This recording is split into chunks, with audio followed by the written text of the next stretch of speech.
బయటపెట్టింది. సామాన్య పౌరులపై పాక్ ఉగ్రవాదులు కాల్పులు జరిపి చంపినా మళ్లీ పాకిస్తాన్కే వత్తాసు పలికింది. పాకిస్తాన్ విదేశాంగ మంత్రి ఇషాక్ దార్తో చైనా విదేశాంగ మంత్రి వాంగ్ యీ ఫోన్ చేశారు. పాకిస్తాన్ సార్వభౌమాధికారం, ప్రాదేశిక సమగ్రతను కాపాడుకోవడంలో తాము అండగా నిలుస్తామని చైనా విదేశాంగ మంత్రి వాంగ్ యీ అన్నారు. ప్రస్తుతం నెలకొన్న పరిస్థితులను వాంగ్ యూకు పాక్ మంత్రి వివరించినట్లు విదేశాంగ శాఖ కార్యాలయం వెల్లడించింది.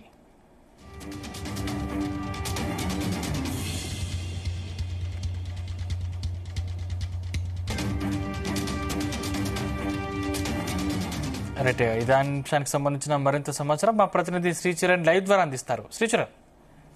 సందీప్, భారత్ జాతీయ భద్రతా సలహాదారు అజిత్ దోవల్ తో చైనా విదేశాంగ మంత్రి వాంగ్ యీకి ఫోన్ చేసి మాట్లాడినట్లు కూడా మనకు తెలుస్తోంది. పహల్గామ్ ఉగ్ర దాడి వల్ల భారత్ లో చాలా మంది అమాయకులు ప్రాణాలు కోల్పోయారని, ఉగ్రవాదంపై కౌంటర్ అటాక్ చేయాల్సిన అవసరం ఉందని కూడా అజిత్ దోవల్ తెలిపారు. జాతీయ భద్రతా సలహాదారు అందుకే ఆపరేషన్ సింధూర్ చేపట్టినట్లు కూడా ఆయన స్పష్టం చేశారు. భారత్ యుద్ధం కోరుకోలేదని, భారత్ యుద్ధం అభిమతం కాదని కూడా ఎన్ఎస్ఏ అజిత్ దోవల్ చాలా స్పష్టం చేశారు చైనాకి. అయితే రెండు దేశాల కొంత నెమ్మదించి పరిస్థితులు చక్కబడతాయని తాము ఆశించినట్లు ఇరు దేశాలు కూడా సమయం పాటిస్తాయని కూడా ఆశించామని వాంగ్ యీ అన్నారని కూడా తెలుస్తోంది. అయితే సమస్యను మరింత పెంచకుండా విభేదాలు మాటలతో పరిష్కరించుకోవాలని కూడా సూచించారు. అయితే భారత్ పాకిస్తాన్ మధ్య కాల్పుల విరమణ ఒప్పందాన్ని కుదరని ఈ రోజు సాయంత్రం, అంటే దానికి ఎప్పుడైతే 5 o'clock కాల్ తీసుకున్నారో అప్పుడు చైనా కూడా ఆహ్వానించింది. కానీ మరోసారి చైనా తన వక్ర బుద్ధిని కూడా మరోసారి బయట పెట్టింది అని కూడా చెప్పాలి. రెండు అంటే ఇద్దరు కూడా హిపోక్రటిక్ నేచర్ ఉన్న దేశాలు, హిపోక్రటిక్ ఉన్న ఇద్దరు ప్రైమ్ మినిస్టర్, ప్రెసిడెంట్ అని కూడా చెప్పుకోవాలి. షాబాజ్ షరీఫ్ తో పాటు అలాగే షీ జిన్పింగ్ వీళ్ళిద్దరు కూడా ఉగ్రవాదులు భారతదేశంలో పర్యాటకులపైన దాడి జరిపి వాళ్ళని కాల్చి చంపినా కూడా మళ్లీ పాకిస్తాన్కే ఒత్తాసు పలికింది. పాకిస్తాన్ విదేశాంగ మంత్రి ఇషాక్ దార్తో చైనా విదేశాంగ శాఖ మంత్రి వాంగ్ యీ ఫోన్ చేసి కూడా పాకిస్తాన్ సార్వభౌమ అధికారం, ప్రాదేశిక సమగ్రతను కాపాడుకోవడంలో తాము అండగా నిలుస్తామని చైనా విదేశాంగ మంత్రి వాంగ్ యీ మాటిచ్చినట్లు కూడా తెలుస్తోంది. ప్రస్తుతం నెలకొన్న పరిస్థితుల్లో వాంగ్ యూకి పాకిస్తాన్ మంత్రి వివరించినట్లు కూడా తెలుస్తోంది. అయితే ఉగ్రవాదానికే చైనా మద్దతు తెలుపుతోంది. సో ఇదంతా కూడా అంటే ప్రత్యేకంగా మనం చర్చించుకోవాల్సింది చైనా పాకిస్తాన్ ఎకనామిక్ కారిడార్. ఇది దీనిపైన ఓవరాల్ గా చైనా మోర్ దెన్ $57 బిలియన్ కూడా స్పెండ్ చేస్తోంది. ఇది కాష్గర్ దగ్గర ఈ రోడ్ అనేది ప్రారంభమవుతోంది. చెప్పాలంటే మన నియర్ బార్డర్ కారాకోరన్ పక్క నుండి ఈ రోడ్డు పాస్ అవుతుంది. ఇది గద్వార్ గ్వాదర్ పోర్ట్, పాకిస్తాన్ లో ఉన్న గ్వాదర్ పోర్ట్ కి ఇది కనెక్టివిటీ. అట్లే యూరోప్ కి కూడా ఈ రోడ్ అనేది కనెక్టివిటీ ఉంటుంది. దీనికి ఇనిషియల్ గా చైనా పాకిస్తాన్ ఎకనామిక్ కారిడార్ అని కూడా పేరు పెట్టారు.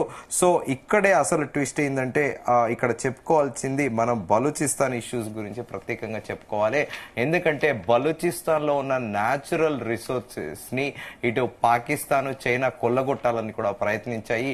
సో ఈ రెండు దేశాలు కొల్లగొట్టే ప్రయత్నంలో బలూచ్ ప్రావిన్స్ లో ప్రత్యేకంగా చెప్పుకోవాలంటే రిచ్ ఇన్ న్యాచురల్ రిసోర్సెస్ అని కూడా చెప్పుకోవాలి. పర్టికులర్ గా మినరల్స్, ఎనర్జీ సోర్సెస్. అయితే ఇక్కడ ప్రధానంగా చర్చించుకోవాల్సింది కోల్ ఒకటి, కాపర్, అలాగే గోల్డ్ మైన్, అలాగే న్యాచురల్ గ్యాస్. ఈ 4 సహజ సంపద ఈ ఎక్కడ అంటే బలూచ్ ప్రావిన్స్ లో ఉంది. సో ఈ బలూచ్ ప్రావిన్స్ లో ఈ సహజ సంపదను కొల్లగొట్టాలని చైనా భావిస్తుంది. సో అందుకే పాకిస్తాన్ కి ఎప్పుడు కూడా నాసికరమైన 2 నెంబర్ మాల్ వెపన్లు అనేటివి ఇస్తుంది. పాకిస్తాన్ కూడా ఎటు గతి లేక అటు అమెరికా ఇచ్చినప్పటికీ కానీ ఇక్కడ ఇండియాతోని వార్ చేయాలంటే ఖచ్చితంగా చైనాని అడుక్కోవాల్సిన పరిస్థితి. చైనా కూడా పాకిస్తాన్ బలూచ్ ప్రావిన్స్ ని క్యాష్ చేసుకోవడము, అలాగే ఈ బెల్టన్ రోడ్ ఎప్పుడైతే ఇనిషియేషన్ చేసిందో యూరోప్ వరకు కూడా ఆ రోడ్డు మార్గానికి చైనా అనేది పాకిస్తాన్ చైనా అనేది చాలా అలుకగా దొరికిందని కూడా చెప్పుకోవాలి. సో పాకిస్తాన్ లో ఉన్న సమస్యల్ని చైనా ఎన్కాష్ చేసుకొని అప్పుడు ఇప్పుడు మన లోకల్ ఫోక్ లాంగ్వేజ్ పరిభాషలో చెప్పాలంటే ఒక బిచ్చం అడిగినప్పుడు ఒక బిచ్చం వేసినట్టు పాకిస్తాన్ కి ఎప్పుడు ఏది కావాలంటే అది చైనా ఇవ్వడము. కానీ ఇక్కడే బలోచ్ లిబరేషన్ ఆర్మీ తిరగబడినప్పటి నుంచి చైనా తోక ముడిచిందని చెప్పాలి. ఇప్పుడు ప్రస్తుతానికి తాత్కాలికంగా పాకిస్తాన్ చైనా ఎకనామిక్ కారిడార్ అనేది ప్రస్తుతం తాత్కాలికంగా ఆగిపోయింది. ఎందుకంటే ఎక్కడైతే ఈ గ్వాదర్ పోర్ట్ అనేది చాలా స్ట్రాటజికల్ గా చైనాకి చాలా మోస్ట్ ఇంపార్టెంట్ ఇది.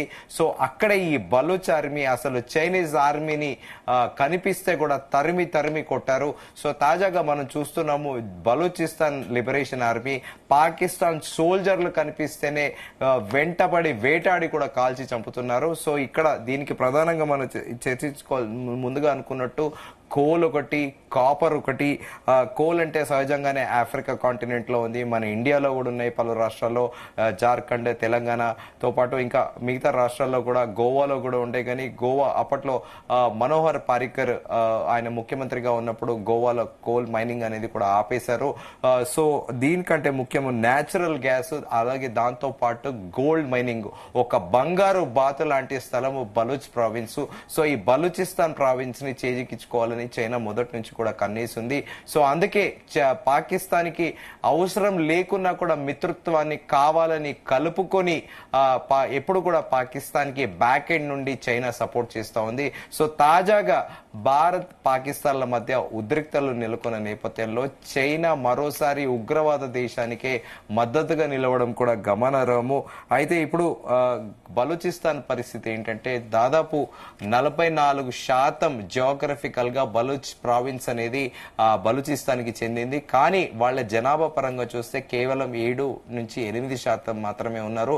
గడిచిన 70 ఏళ్లలో ఏనాడు కూడా అక్కడ వాళ్ళకి విద్య, వైద్య, ఉపాధి అవకాశాలు ఏవి కూడా పాకిస్తాన్ ప్రభుత్వాలు ఇప్పటి వరకున్న ప్రధానమంత్రి వరకు కూడా ఏనాడు కల్పించలేదు. వాళ్ళని నిర్లక్ష్యం చేస్తూ కూడా వచ్చారు.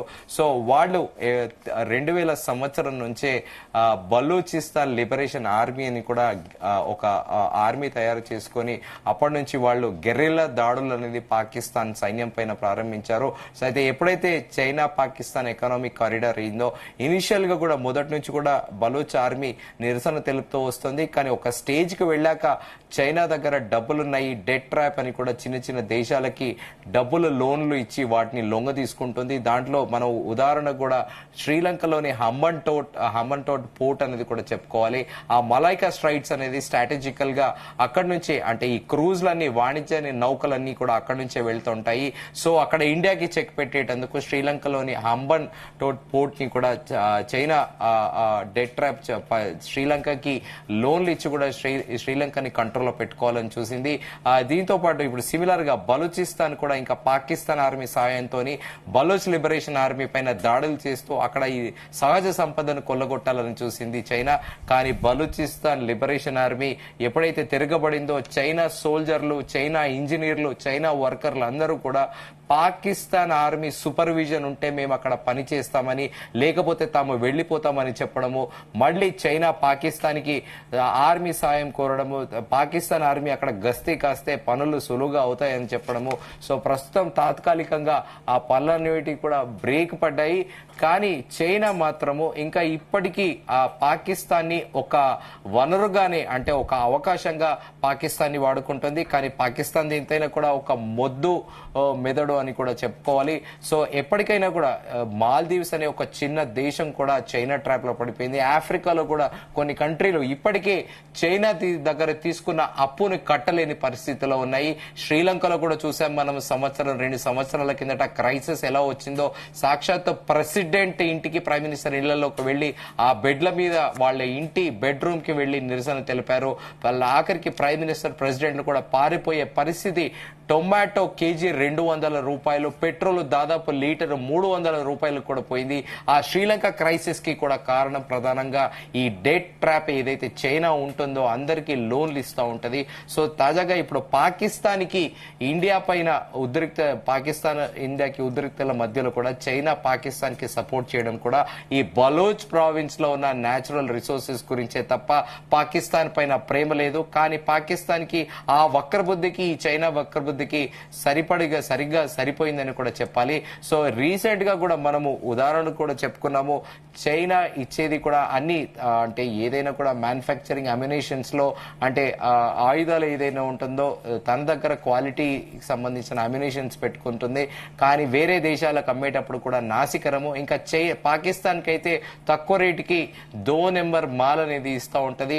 సో ఇప్పుడు చైనీస్ పాకిస్తాన్ వాడుతున్న రాడర్స్ కానీ, పాకిస్తాన్ వాడుతున్న చైనీస్ జెట్ ఫైటర్స్ కానీ భారత వాయుసేన కుప్పకూల్చింది. అమెరికా లాంటి F-16 F-17 భారత్ వాయుసేన కుప్పకూల్చింది. ఇంకా చైనా 2 నెంబర్ జెట్ ఫైటర్లు భారత వాయుసేనకు ఒక లెక్కే కాదు. కానీ ఇప్పుడు అంశమంతా కూడా తీవ్రవాద దేశానికి చైనా మద్దతు ఇవ్వడము, అలాగే చైనా డైరెక్ట్ గా ఇన్వాల్వ్ అవ్వకుండా గ్లోబల్ గా, ఎందుకంటే ఇండియాకి అంతే వసుదైక కుటుంబంలో ఇండియా ఎప్పుడు కూడా భావిస్తుంటుంది. ప్రధాని నరేంద్ర మోదీ కూడా పలు అంతర్జాతీయ వేదికలపైన ఇదే మాట చెప్పారు. సో ఇప్పుడు ఇండియాకి ఫ్రాన్స్ సపోర్ట్ చేస్తుంది. ఫ్రాన్స్ తో పాటు యూరోప్ లో కొన్ని కంట్రీస్ మద్దతు ఇస్తున్నాయి, ఇజ్రాయెల్ మద్దతు ఇస్తుంది. అలాగే రష్యా కూడా మొదటి నుంచి కూడా రష్యా ఇండియాకి క్లోజ్ అయ్యి, సో రష్యా ఒకవేళ మళ్ళీ చైనాని ఎక్కడ వాన్ చేస్తుందో అని ముందస్తుగా బ్యాక్ ఎండ్ చైనా టర్కీ ద్వారా కూడా ఈ జెట్ ఫైటర్లు అలాగే ఈ అమ్యునేషన్స్ అన్ని కూడా చైనా పంపిస్తోంది. ఇప్పుడు తాజాగా పాకిస్తాన్ కే చైనా మద్దతు ఇవ్వడం కూడా గమనార్హము. సో భారతదేశము ఈ విషయంలో ఎలాంటి బెరుకు వెనుకు కూడా లేదు. ఇజ్రాయెల్ పలుమార్లు కూడా ఇండైరెక్ట్ గా కూడా ఇండియాకి చాలా సార్లు కూడా చెప్పింది, పాకిస్తాన్ లోని న్యూక్లియర్ వారెడ్ ప్లాంట్ మీ తరఫున మేము పేల్ చేసి వస్తాము, మీరు అనండి అని చెప్పడము. అలాగే దీంతో పాటు పాకిస్తాన్ చైనా మొదటి నుంచి మనం 2020 కరోనాతోని చైనీస్ వైరస్ ఏదైతే ఉందో అది ఒక జెనెటికల్ వైరస్ కాదు, అదొక మ్యాన్ మేడ్ వైరస్ అని కూడా తెలియంది. ఆ చైనీస్ వైరస్ వల్ల భారతదేశమే కాకుండా ప్రపంచం అంతా కూడా అతలకుతలమైన విషయం తెలిసిందే. సరిగ్గా ఆ 2020లో కూడా ఇండియా చైనా స్టాండ్ ఆఫ్ సందర్భంగా కూడా ఒక రోజు జూలై 5వ తేదీ 2020 తేదీన ఇటు ఇరాన్ తో పాటు పాకిస్తాన్ చైనా ఏకకాలంలో భారతదేశం పైన దాడి చేయాలని కూడా చూశాయి. అప్పుడు ఇజ్రాయెల్ మొసాద్ ఏజెంట్లు, ఇజ్రాయెల్ మొసాద్ గురించి మనం ప్రత్యేకంగా చెప్పుకోవాలి. World number 1 spying agents.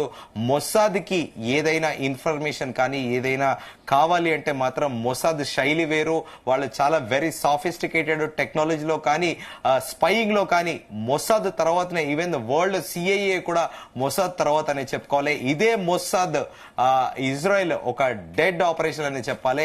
తెల్లవారుజామున 3 గంటలకి అంటే భారతదేశం పైన జూలై 5వ తేదీన దాడి చేయాలనుకుంటే జూలై 4వ తేదీ తెల్లవారుజామున 3 గంటలకు వెళ్లి ఇరాన్ లోని ఆ న్యూక్లియర్ వారెడ్ ప్లాంట్ ఏదైతే అప్పుడే అభివృద్ధి చేస్తున్నారో దాన్ని పేల్చివేసింది ఇజ్రాయెల్. అప్పుడు కూడా ఆ మీటింగ్ కి విదేశాంగ మంత్రులు అందరూ హాజరయ్యారు. ఆ మీటింగ్ లో భారత్ చైనాకి కూడా స్టాండ్ ఆఫ్, ఒక పెద్ద ఎత్తున ఇంకా 3వ ప్రపంచ యుద్ధం వస్తుందా అన్న రీతిలో కూడా చైనా మాసివ్ గా బార్డర్స్ లో ట్రూప్స్ ని డిప్లాయ్ చేయడము మన అందరం కూడా చూసాము. అప్పుడు ఇదే NSA మన భారత జాతీయ భద్రతా సలహాదారు అజిత్ దోవల్ కూడా చైనా, పాకిస్తాన్, ఇరాన్ పన్నిన పన్నాగాన్ని ఒక బ్లూ ప్రింట్ తో చూపెట్టడము, ఇదే చైనా విదేశాంగ మంత్రి నోరెళ్లబెట్టడం కూడా జరిగింది. సో చైనా ఎప్పుడు కూడా భారతదేశం పైన కుట్రలు కూడా చేస్తోంది. మరోసారి కూడా చైనా భారత్ పట్ల కుట్రపూరితంగా ఎలా ఉందనేది కూడా చాలా స్పష్టంగా మనకు తెలుస్తోంది. సందీప్, శ్రీచరణ్, అంటే ముఖ్యంగా చైనా పాకిస్తాన్ కి మద్దతునిస్తే అంటే అమెరికా ఏ విధంగా రియాక్ట్ అయ్యే అవకాశం ఉంది? డెఫినెట్ గా అమెరికా మనం పదే కూడా చెప్పుకున్నాము. వరల్డ్ లో ఎప్పుడైనా సూపర్ మెస్సీ పవర్లు రెండే, ఒకటి అమెరికా, ఒకటి రష్యా. అమెరికా ఇటు ఆర్థికంగా కూడా చాలా స్థితిమంతంగా ఉంది. అలాగే అమ్యునేషన్స్, ఆయుధాల వ్యాపారం కానీ మిగతా అన్నిలలో కూడా రష్యాతో పోలిస్తే కాస్త అమెరికా టాప్. కాకపోతే రష్యా దగ్గర టెక్నాలజీతో పాటు అమెరికా కూడా ఆయుధాల వ్యాపారాలు చేస్తూ ఉంటది, చిన్న దేశాలకు అమ్ముతుంది. అదే రష్యా దగ్గర మన ఇండియా కూడా ఆయుధాలు కొనుగోలు చేస్తోంది. సో అయితే ఈ సూపర్మెసీ పవర్ లో ప్రస్తుతం చైనా ఇటు ఆఫ్రికా కాంటినెంట్ కానీ యూరోప్ కానీ అలాగే యుఎస్ లో కూడా మార్కెట్ ని క్యాప్చర్ చేస్తుంది. ముడి సరుకులలో కానీ ఫార్మా విషయాల్లో కానీ ఐరన్ స్టీల్ కానీ అలాగే అంతెందుకు అమెరికాలో చిన్న చిన్న బొమ్మలు టాయ్స్ ఆ బొమ్మలు చైనా నుంచి తీసుకెళ్లి అక్కడ పిల్లలు కూడా ఆడుతుంటారు. సో ఇలా చైనీస్ డామినెన్స్ అనేది తగ్గించాలని అమెరికా ఎప్పుడు కూడా ప్రయత్నిస్తూ ఉంటది. సో డెఫినెట్ గా అప్పుడు 2020 ఇండియా చైనా స్టాండ్ ఆఫ్ అప్పుడు కూడా అమెరికా బాహాటంగానే భారతదేశానికి మద్దతు ఇచ్చింది. ఒకవేళ ఈసారి చైనా గిట నేరుగా ఇప్పుడు బ్యాక్ ఎండ్ సపోర్ట్ చేస్తుంది కానీ చైనా నేరుగా వస్తే మాత్రం ఖచ్చితంగా ఇజ్రాయెల్ ఏ క్షణమైనా ఇండియా పిలువకున్నా కూడా the best ally the best friend Israel ఖచ్చితంగా ఇండియాకి హెల్ప్ కు వస్తుంది. అలాగే రష్యా కూడా ఇన్వాల్వ్ అవుతుంది, చైనాని వారిస్తుంది. ఒకవేళ రష్యా ఇన్వాల్వ్ అయిందంటే ఖచ్చితంగా అమెరికా కూడా వచ్చే ప్రయత్నం కూడా చేస్తుంది. Sandeep, thank you Sricharan.